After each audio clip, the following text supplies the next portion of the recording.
दोस्तों सोचिए, अगर उत्तर भारत की सांस लेने की ताकत ही कमजोर पड़ जाए तो क्या होगा। दिल्ली की हवा, हरियाणा का पानी और राजस्थान की हरियाली सब कुछ दांव पर लग सकता है केवल एक वजह से, अरावली पर्वत श्रृंखला पर सुप्रीम कोर्ट का हालिया फैसला। दुनिया की सबसे पुरानी पर्वत और सबसे बड़ी पर्वत श्रृंखलाओं में से एक अरावली एक बार फिर सुर्खियों में है। 20 नवंबर को सुप्रीम कोर्ट ने पर्यावरण मंत्रालय की ओर से तय की गई अरावली की नई परिभाषाओं को स्वीकार कर लिया है। लेकिन अब सवाल उठ रहा है, क्या इस फैसले से अरावली का बड़ा हिस्सा कानूनी सुरक्षा से बाहर हो जाएगा? और क्या यही वजह है कि अरावली को उत्तर भारत का फेफड़ा कहा जाता है? आइए सब इस वीडियो में बताऊंगा, बने रहिएगा लास्ट तक। और लास्ट में एक चीज आपको ऐसा बताऊंगा जो भारत के लिए खतरनाक होने वाला है। करीब 700 किलोमीटर लंबी अरावली पर्वत श्रृंखला राजस्थान से शुरू होकर हरियाणा, दिल्ली और गुजरात तक फैली है।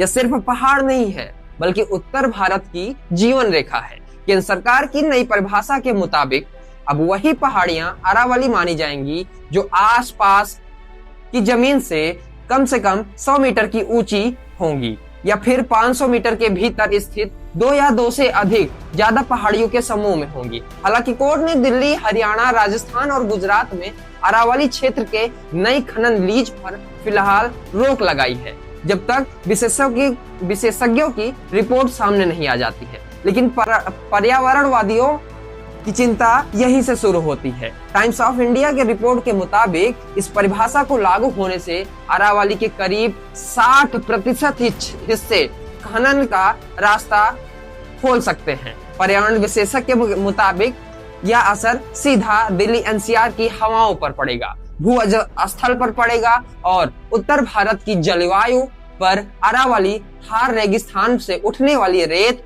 धूल को रोकने वाली प्राकृतिक दीवार है। लेकिन अगर यह दीवार कमजोर होती है तो मरुस्थलीकरण तेजी से इंडो गंगा की इलाकों पर बढ़ सकता है। इसके साथ ही अरावली भूजल रिचार्ज भी करती है, जैव विविधता को भी बचाती है और चंबल, साबरमती और लोडी जैसी नदियों का स्रोत भी है। यही वजह है दोस्तों कि इसे उत्तर भारत का ग्रीन लंग कहा जाता है, जिसे हरा फेफड़ा कहते हैं। Waterman of India Rajendra Singh ने भी इसे गंभीर चेतावनी बताई है। अगर यह फैसला लागू होता है तो अरावली का सिर्फ 7 से 8% हिस्सा ही बचेगा। इसी बीच सरकार का दावा है कि प्रधानमंत्री मोदी का ग्रीन वॉल प्रोजेक्ट अरावली और आसपास के शुष्क इलाकों में हरित आवरण बढ़ाकर वायु गुणवत्ता सुधारने में, मरुस्थलीकरण रोकने में और जल संरक्षण में मदद करेगा। लेकिन सवाल बस ये एक ही है, यह परियोजना अफ्रीका के ग्रेट ग्रीन वॉल मॉडल से प्रेरित हो पाएगी या नहीं। सरकार का यह कहना है कि अगर इसे वैज्ञानिक तरीके से लागू किया गया तो यह उत्तर भारत के लिए संजीवनी साबित हो सकती है।